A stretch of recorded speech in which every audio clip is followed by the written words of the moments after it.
Donna in coma dopo un incidente stradale riceve un risarcimento di oltre 1 milione di euro. La figlia amministratrice di sostegno, invece di gestire l'ingente patrimonio, si è impossessata di tutto per anni. Firmata l'ordinanza regionale per regolare il Veneto in zona bianca da lunedì, addio coprifuoco, ripartono tra gli altri sagre, fiere, parchi tematici, piscina all'interno. Nei ristoranti e bar fino al 21 giugno, massimo 6 posti a tavola all'interno. Prima giornata vaccinale con il camper nella Marca, occasione per tornare liberi, il commento degli adulti ma anche di tanti giovani in coda. L'Ulso 2 conferma a breve centri di Villorba e Ponte di Piave aperti fino a mezzanotte. Ultimo giorno di scuola per gli studenti delle scuole superiori della Marca, la campanella e la festa dei ragazzi, molti già vaccinati si sono prenotati per le somministrazioni. In via Oriole a Treviso l'ennesima rissa serale, il problema, raccontano i residenti, è sempre solo la notte, serve una pattuglia anche in quegli orari, intervenga la questura. Identificato l'autore della rapina di lunedì alla farmacia di Castello di Godega, un operaio incensurato che avrebbe sottratto i farmaci a base di oppio per lenire i dolori che accusa da tempo in tutto il corpo. Ieri sera il ritorno della Corri Treviso, la prima corsa su strada in Veneto dopo lo stop per il Covid, festa grande in città per la ripartenza. Telespettatori di Antena 3, buonasera e ben ritrovati. Il telegiornale di Treviso dunque si apre con la cronaca di una vicenda davvero incredibile, scoperta dalla Guardia di Finanza. Sentite. Si è impossessata di 1.600.000 euro della madre, della quale era stata nominata amministratrice di sostegno dopo che un gravissimo incidente stradale l'aveva ridotta in coma. Una 37enne trevigiana è stata denunciata dalla Guardia di Finanza di Treviso per peculato. L'incidente della mamma nel 2009. Poco dopo la figlia viene nominata dal giudice tutelare amministratrice di sostegno della donna, allora poco più che cinquantenne, ricoverata in casa di cura in stato vegetativo permanente. Che qualcosa non andasse come avrebbe dovuto è emerso nel 2016, quando la figlia non ha depositato in tribunale il periodico rapporto sullo stato di salute e la gestione del patrimonio della madre. Patrimonio consistente, visto che la donna aveva ricevuto un cospicuo risarcimento assicurativo dopo l'incidente. Il giudice ha quindi nominato un nuovo amministratore, il quale ha fatto avviare le indagini. Si è quindi scoperto che il grande patrimonio della donna era stato prosciugato dalla figlia attraverso numerosi bonifici a proprio favore, prelevamenti bancomat non giustificati, spese per viaggi, alberghi, ristoranti, oltre a investimenti in titoli ed operazioni finanziarie che avevano volatilizzato il denaro, in totale 1.600.000 euro. La 37enne, al termine delle attività investigative delle Fiamme Gialle, è stata denunciata per peculato. Il GIP ha autorizzato il sequestro di alcuni beni della figlia, una casa, una partecipazione societaria e quella liquidità bancaria ancora disponibile sui conti correnti. Il Covid adesso, o meglio il ritorno del Veneto in zona bianca, il ritorno alla quasi libertà da lunedì, è arrivata l'ordinanza regionale di Zaia. Fine del coprifuoco e poi anticipo della riapertura per tutta una serie di attività, dai parchi tematici alle piscine all'interno, dalle terme alle fiere, comprese le sagre, e poi le sale giochi, i centri culturali ed i corsi di formazione. La zona bianca che scatterà in Veneto da lunedì rappresenta un passo importante verso l'agognato ritorno alla normalità, pur restando in vigore le misure base della prevenzione, mascherine obbligatorie anche all'interno, distanziamento e sanificazione. Dopo quella del Ministero della Salute, il presidente della Regione Zaia ha firmato la nuova ordinanza che fornisce le nuove linee guida che regolamentano sia le aperture delle predette attività sia anche quelle più private, come le feste tra amici e parenti conseguenti alle cerimonie civili o religiose o gli eventi sportivi aperti al pubblico. Chiarito il rebus dei commensali seduti allo stesso tavolo al chiuso, massimo 6, salvo che per i conviventi. Nessuna novità invece per sale da ballo e discoteche, che resteranno chiuse, salvo che per le attività di ristorazione e bar. Indicazioni dettagliate anche per l'utilizzo degli impianti di risalita in montagna. Zona bianca che certifica dunque un importante passo avanti, ma non significa liberi tutti. Di qui l'appello del prefetto di Treviso ai cittadini. Andare avanti con giudizio, direi che cerchiamo di contenere la voglia di buttare via tutto, a cominciare dalle mascherine. L'importante è capire che tutto quello che riusciremo a fare in termini di cautela, di prudenza, di rispetto, di disposizioni come conosciamo a menadito, di buon senso oltretutto, a questo punto sono tutte a nostro beneficio, nostro e degli altri, e soprattutto anche in funzione di evitare brutte sorprese in autunno. E allora ultimo weekend in giallo per i ristoratori, sentiamoli. Lunedì noi all'aperto possiamo lavorare, possiamo raggruppare le persone liberamente per tavolo. Al coperto invece fino a 6. Mai stati così felici per essere ad un passo dalla zona bianca sono i ristoratori che negli ultimi giorni hanno pagato sulla loro pelle il balletto dei numeri sui posti consentiti ai tavoli. Prima 8, dopo 6, ora 4, ma solo fino a lunedì e solo perché il Veneto diventa bianco. La regola dei 6 posti concessi all'interno dei locali, accordo raggiunto con le regioni, vale fino al 21 di giugno. Ci auguriamo che ci possa essere una maggior disponibilità a lavorare al coperto anche per gruppi di persone, anche perché questo è il periodo della chiusura delle scuole, ci aspettiamo parecchie cene di classe. L'auspicio, ha dichiarato la presidente di FIPE Confcommercio Dania Sartorato, è che il mese di giugno porti chiarezza e ripresa vera. Siamo sommersi di richieste e dubbi, ha detto, non ci siamo sentiti rispettati come imprese. Per la ristorazione e i pubblici esercizi, continua Sartorato, il peso è stato doppio e così al 5 di giugno mancano ancora lavoratori per il comparto e stagionali. In questo momento c'è un po' di difficoltà sul mercato, devo dire la verità, e ci sono i locali che si stanno, tra virgolette, rubando i dipendenti uno con l'altro. Il boom dei plateatici che ha richiesto più personale, ma anche i lavoratori che hanno scelto altre strade. Gaio, consigliere di FIPE, ammette di aver potuto acquistare in pieno Covid nuovi locali, complice anche un netto abbassamento dei prezzi di vendita. C'è sicuramente una gran voglia di riprendersi la vita e di riprendere a stare fuori, a bere, a mangiare. E qualcuno è ancora diffidente perché l'anno scorso l'esperienza che c'è stata a ottobre ha un po' causato questo tipo di preoccupazione. E poi c'è la campagna vaccinale, la macchina vaccinale dell'ULSS 2, oggi e domani anche in camper. Mattinata di vaccinazioni in Piazza Duomo a Treviso, camper operativo di buon mattino, così come tanti cittadini che sin dalle 7 erano in fila davanti alle transenne. Alle 11.30 chiusura delle prenotazioni con ottimi risultati. Parliamo di 250, oltre 250 persone qui in 4 ore. Avete visto dei giovani anche perché qualcuno di questi ci ha portato la certificazione per dimostrare che avevano bisogno di andare all'estero, e poi ovviamente over 50 che per problemi di lavoro o per problemi di vacanza ci hanno chiesto la possibilità di poterlo fare sotto la loro responsabilità. Con l'occasione il direttore Benazzi ha fatto il punto della situazione vaccini partendo dal focolaio di variante indiana scoperto in 35 persone a Ormelle. La situazione è sotto controllo, tutti, e dico tutti, non hanno sintomatologie particolari, non sono mai venuti in ospedale. Tutte persone che non si sono vaccinate, così come una parte del personale sanitario ora sotto giudizio. Molti si sono vaccinati perché abbiamo aperto uno slot ancora la settimana scorsa, ne abbiamo un altro di questa settimana, dove la settimana scorsa ne abbiamo fatte 900 e questa settimana sono 1600. Vaccinazioni che a Villorba e Ponte di Piave saranno possibili fino alla mezzanotte. È chiaro che i giovani li catturiamo soprattutto di sera. Se arriva tanto vaccino come ci è stato detto, chiaramente dalla metà del mese partiamo con la notte. Dall'11 giugno si potrà anche vaccinarsi in farmacia. Nelle farmacie intanto Johnson & Johnson, e poi ci diranno, perché è un accordo regionale, quindi noi ci atteniamo all'accordo regionale. Tanti giovanissimi che si sono già prenotati. 13.200 prenotazioni, tra 12 e 16, 12-15, che 16 è già fuori. Nel pomeriggio di oggi il camper si è fermato anche a Montebelluna, mentre domani si triplica. L'appuntamento per domani, noi abbiamo la piazza di Oderzo, poi nel pomeriggio faremo Conegliano e Vittorio Veneto. Per arrivare ad un importante traguardo. Noi stiamo puntando ad avere l'80% in tutte le classi, in modo tale da avere l'immunità di gregge vera. Fatta la seconda dose, io credo che per settembre, se continua questo trend di vaccini, noi potremo chiamarci fuori e tranquilli di averla creata l'immunità di gregge. Tra poco parleremo proprio della scuola, ma intanto sentiamo allora le voci di chi si è vaccinato in questa modalità del camper in piazza, ma anche chi ci ha lavorato.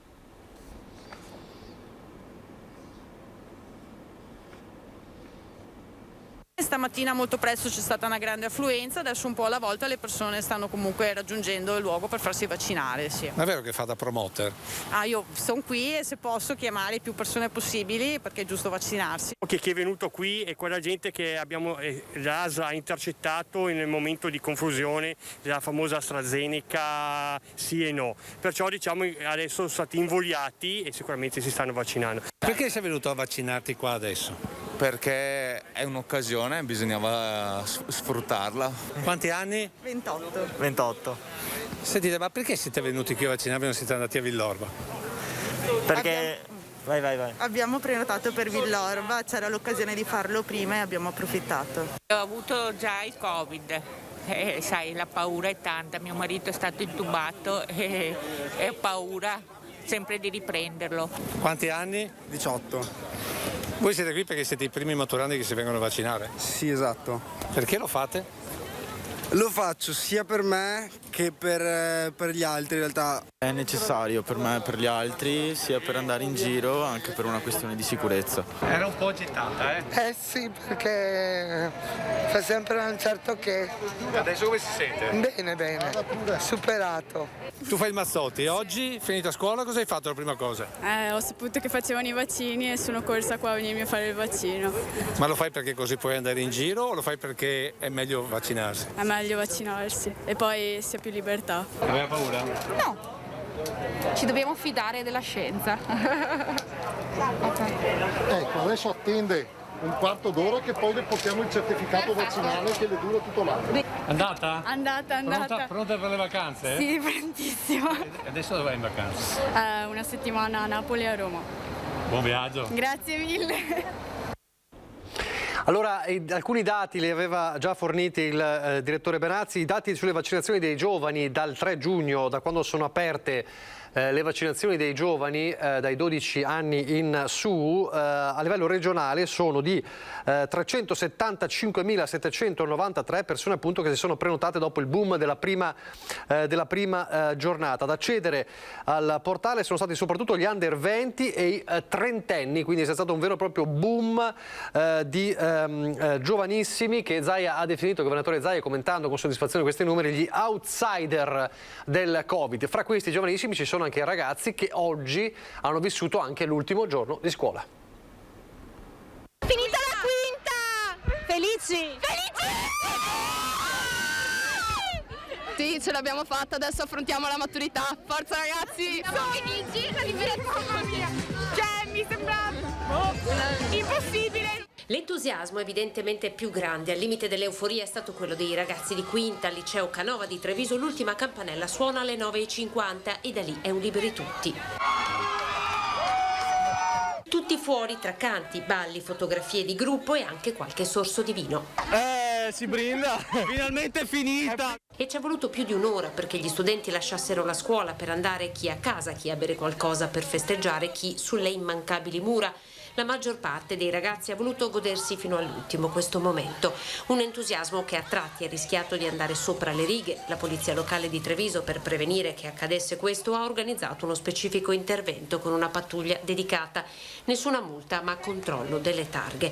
Un anno difficile, lo hanno confermato i ragazzi, sperando di poterselo finalmente lasciare alle spalle, ritrovando a settembre una scuola diversa. Non sei in classe con i tuoi compagni, non c'è rapporto, però noi siamo sempre rimasti in contatto. È stato brutto non vivere gli ultimi 2 anni, però almeno rispetto a quelli dell'anno scorso siamo riusciti a festeggiare assieme l'ultimo giorno. Abbiamo comunque cercato di dare il massimo nonostante la situazione. Abbiamo perso un sacco di opportunità. Il liceo Canova, come altre scuole di Treviso, aprirà le porte quest'estate solo per fare recuperare i debiti di chi li ha maturati durante l'anno. Diciamo che la proposta del Ministero, personalmente questo il giudico, è arrivata anche tardivamente, quindi onestamente è anche difficile. Poi insomma, sempre personalmente penso anche che il tempo d'estate sia un tempo che debba essere dedicato e destinato proprio al recupero anche delle energie psicofisiche. Molti di questi ragazzi sono già vaccinati oppure hanno una prenotazione e così alla vista della telecamera l'appello ai coetanei è stato quasi scontato: vaccinatevi perché ne usciremo presto. Ci vacciniamo. Il 26 mi vaccino. 20, sì, 21. Speriamo si vaccinino più persone possibili, esatto. Perché speriamo si vaccinino più persone possibili. Dai l'esempio, dai, bravo. Perché e che finisca! è l'unico modo per uscirne. Bravo. Grazie. Così ragazzi, è stato un anno difficile, un anno in trincea per la scuola, anche per chi ha dovuto gestire ovviamente la scuola. È una scuola che sarà comunque diversa a settembre. Le parole del dirigente scolastico regionale Carmela Palumbo.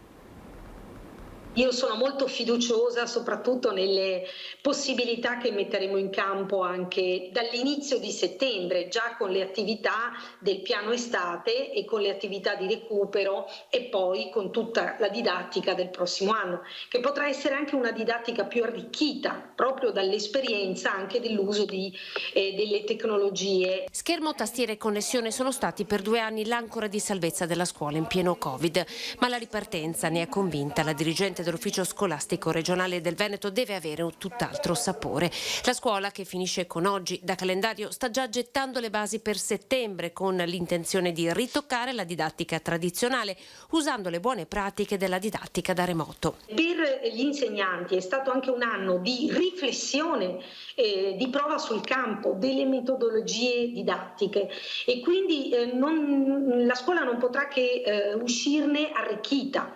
Peraltro la pandemia ha anche portato l'attenzione dell'opinione pubblica, della politica fortemente sulla scuola e anche gli investimenti del Recovery Plan ci daranno conto di questo. Una scuola che ha tutte le potenzialità per essere dunque migliore di quella appena conclusa. Intanto anche quest'anno la maturità classica sarà sostituita dal maxi elaborato e dal colloquio orale.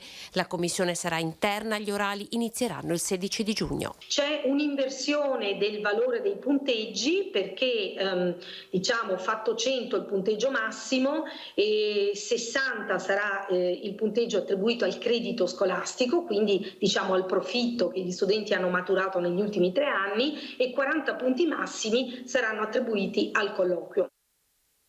Pochi istanti di pubblicità, poi torneremo alla cronaca. Di nuovo in diretta con il telegiornale di Treviso e la cronaca che ci riporta di nuovo nel capoluogo, nel punto più caldo della città, via Orioli.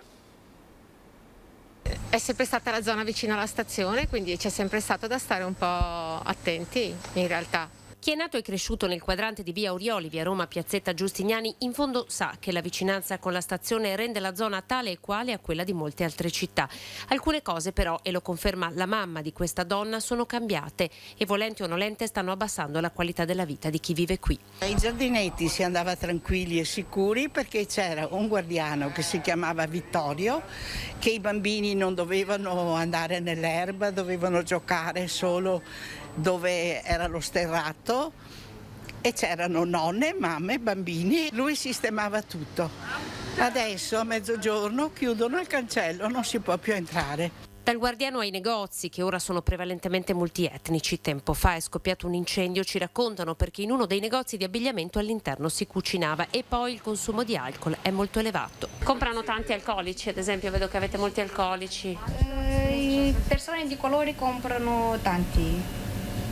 Vodka e ama. Vedo un po' di gente così non tanto fidabile. L'ultima rissa in ordine di tempo è di giovedì sera, forse un regolamento di conti, ma i commercianti confermano che i disordini avvengono solo di notte. Ci sono momenti che può capitare qualcosa, altri momenti in cui è tranquillo, ma rispetto a 2 o 3 anni fa è migliorato, questo lo devo dire.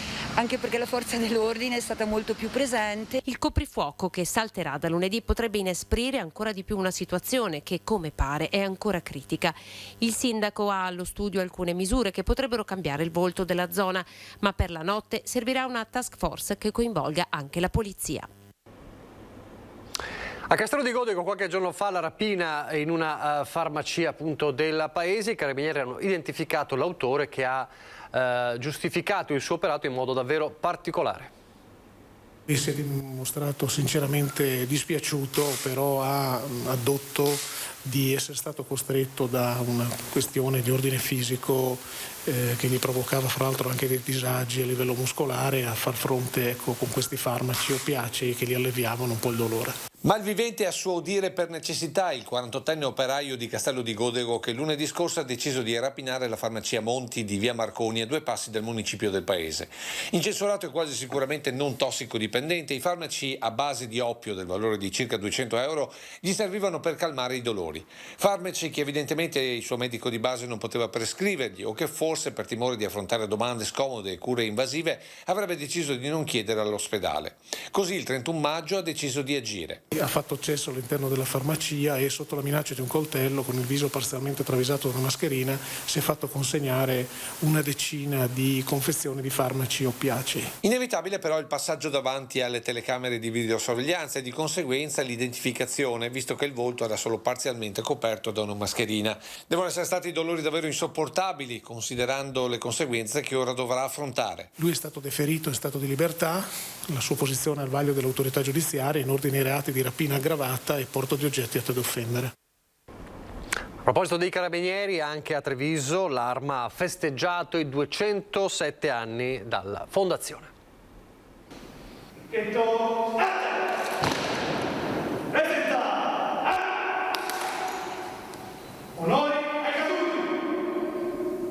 Una cerimonia sobria in linea con il momento storico ricordato oggi il 207° annuale di fondazione dell'Arma dei Carabinieri.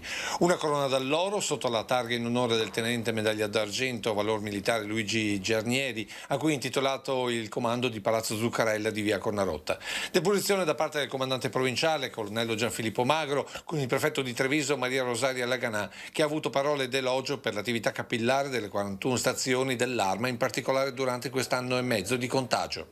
Il tratto essenziale caratteristico dell'azione dei nostri carabinieri è stato quello della vicinanza alla popolazione, il dialogo, l'informazione, la rassicurazione. Comandante che ha ricordato alcune delle principali operazioni dell'anno trascorso, come l'arresto della banda degli assalti ai bancomat o i responsabili di furti e rapine con la tecnica dell'abbraccio. Un impegno continuo con particolare attenzione alla lotta agli stupefacenti.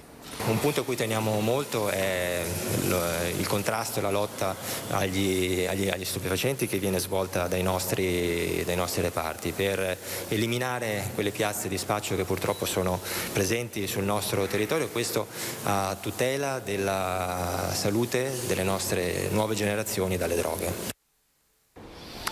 Ieri a Treviso una ripartenza, ieri sera davvero è il caso di dirlo in concreto con la Corri Treviso che è tornata.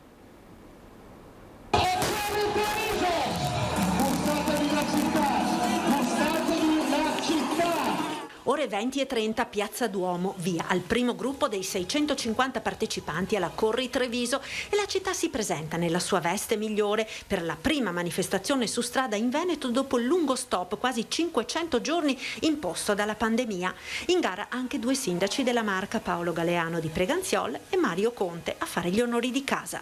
Bellissimo ripartire attraverso lo sport, attraverso questi eventi che coinvolgono i cittadini, tanti atleti, una città meravigliosa, una squadra di organizzatori, volontari, la polizia locale, protezione civile, straordinaria, è stato davvero emozionante, come se fosse la prima volta, anche perché se pensiamo a quello che abbiamo passato, al distanziamento sociale, oggi ritrovarsi qui a fare sport, a divertirsi, a stare insieme è qualcosa di davvero eccezionale. C'è un'atmosfera fantastica.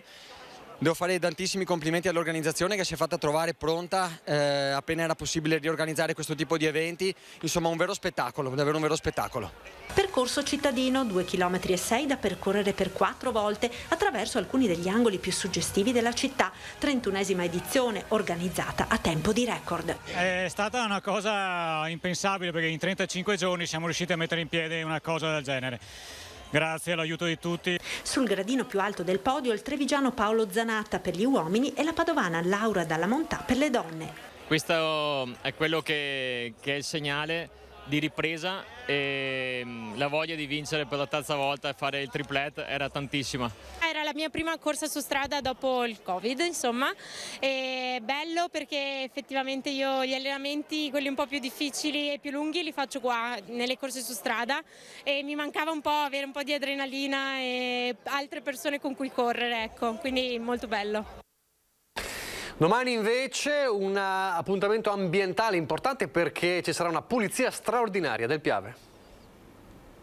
Domenica ci saranno oltre 1000 volontari che raccoglieranno le immondizie sparse per il territorio lungo il Piave, una delle zone più belle d'Italia, perché qualche incivile, qualche criminale, dico il criminale ambientale intendo, ha buttato via i rifiuti. Non si può sopportare sta roba qua. Con un gioco gioco di parole si chiama Piavenet, la pulizia straordinaria del Piave che domenica 6 giugno coinvolgerà contemporaneamente 15 comuni rivieraschi della sinistra Piave e dell'Unione Montana Feltrina, impegnate 1 migliaio di persone con il coordinamento di Savno, Consiglio di Bacino e CIT.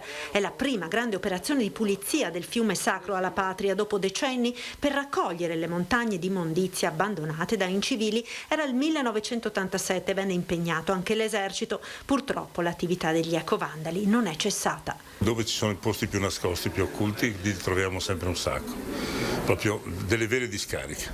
I dati relativi ai rifiuti raccolti verranno condivisi con la popolazione per una maggiore sensibilizzazione alla cittadinanza. Nonostante non si paghi assolutamente nulla in più nel conferire normalmente i rifiuti, ancora purtroppo lo gettano lungo i fiumi o lungo i fossi, sapendo che fanno comunque un danno anche a loro, perché un ambiente sporco, un ambiente inquinato, chiaramente ci fa star peggio tutti quanti.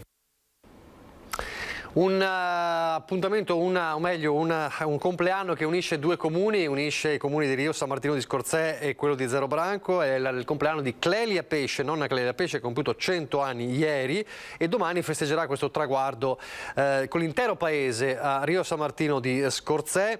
Accanto a lei i figli Doriano, Giuseppina, Aurelio, Leda, ma anche Gianni. Ha 11 nipoti, 3 pronipoti. Per almeno 20 anni ha lavorato come sarta in una ditta di Zero Branco e sebbene ormai la sua sia una famiglia di orefici e orologiai, nonna Clelia ci ha detto: i miei figli possono vendere gli orologi più preziosi del mondo, ma io domani indosso quello che nel 1948 mi regalò mio marito Antonio. Eravamo, dice, a Venezia e donandomi l'orologio mi chiese di fidanzarci e di sposarci. Quindi il romanticismo di nonna Clelia, che appunto festeggerà domani a San Martino, Rio San Martino di Scorzè, questo compleanno, anche con una messa a partire dalle 10, ovviamente nel rispetto delle leggi e delle norme anti-Covid. Auguri a nonna Clelia. Noi ci spostiamo nel Bellunese con le notizie. Allora siamo tornati a Colle Santa Lucia il giorno dopo l'incendio che ha coinvolto e distrutto alcune abitazioni, che ieri ha fatto davvero paura. Colle Santa Lucia, la frazione Canazei, 1550 metri di altitudine. Alle mie spalle ancora forte e acre l'odore delle case dei Tabià andati distrutti dall'incendio di ieri, e di fianco a noi la casa che invece si è salvata. Ve lo raccontiamo con le immagini e ve lo facciamo raccontare da chi ieri lo ha raccontato in diretta. Quando sono arrivato c'era la prima abitazione già preda delle fiamme, dopo che il fienile aveva scatenato già la sua furia, quindi la casa vicina al fienile stavano bruciando gli altri 2 fienili, iniziava a bruciare anche la seconda abitazione. Ho trovato un clima incredibile, da paura, con la gente sbigottita, attonita. Per arrivare nella frazione c'è purtroppo un'unica strada che non permette 2 mezzi di incrociarsi, rendendo così le operazioni per andare ad attingere acqua a valle particolarmente laboriose. L'allarme era scattato poco prima delle 15, quando un passante aveva notato del fumo uscire da uno dei fienili. Difficile al momento ricostruire cosa abbia dato origine alle fiamme propagatesi su 3 antichi tabiai in legno e su un'abitazione in muratura.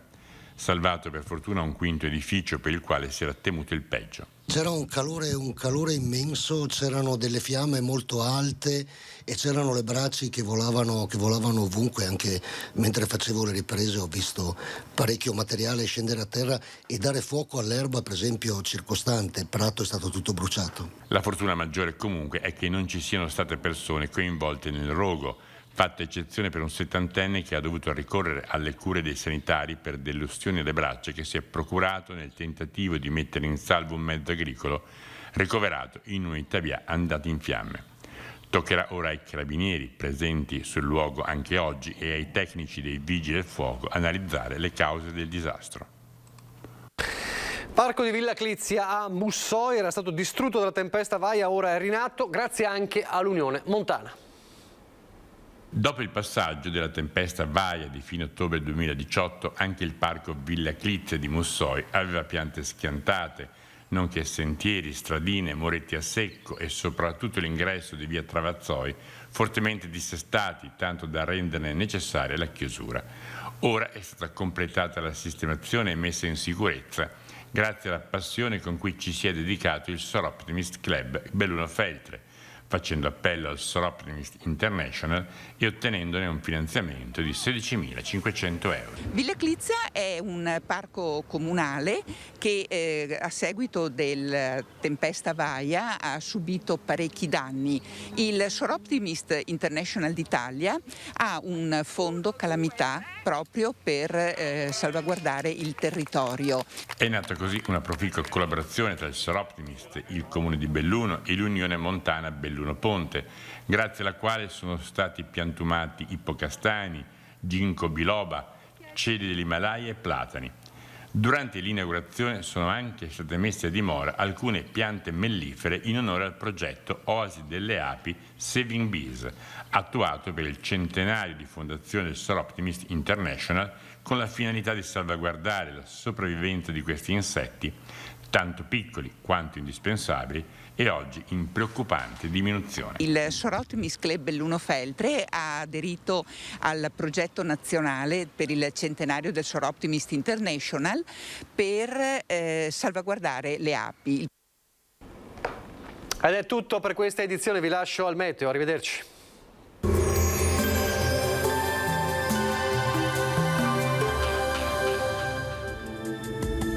Benvenuti al meteo. Pressione atmosferica in calo, sarà una giornata con qualche precipitazione associata anche ad un certo ridimensionamento delle temperature. Il dettaglio di domenica 6 giugno. Sul Veneto cielo generalmente nuvoloso, anche se sarà possibile a tratti qualche schiarita. Probabile poi invece qualche fase di temporali a carattere sparso a partire dalle zone più interne, in particolare nella seconda parte della giornata. Temperature in lieve calo, minime tra 15 e 18 gradi, valori massimi compresi invece tra i 22 e i 27 gradi. Ci spostiamo ora sul Friuli Venezia Giulia, poche novità, tempo perturbato anche qui con qualche pioggia alternata a momenti più asciutti. Temperature minime tra 16 e 17 gradi, massime sui 21-24 gradi. Infine uno sguardo alla situazione del Trentino Alto Adige, anche qui condizioni instabili con rovesci, localmente anche di forte intensità. Temperature minime intorno ai 15-16 gradi, massime sui 24 gradi. Dal meteo di Antena 3 per ora è tutto, arrivederci al prossimo aggiornamento.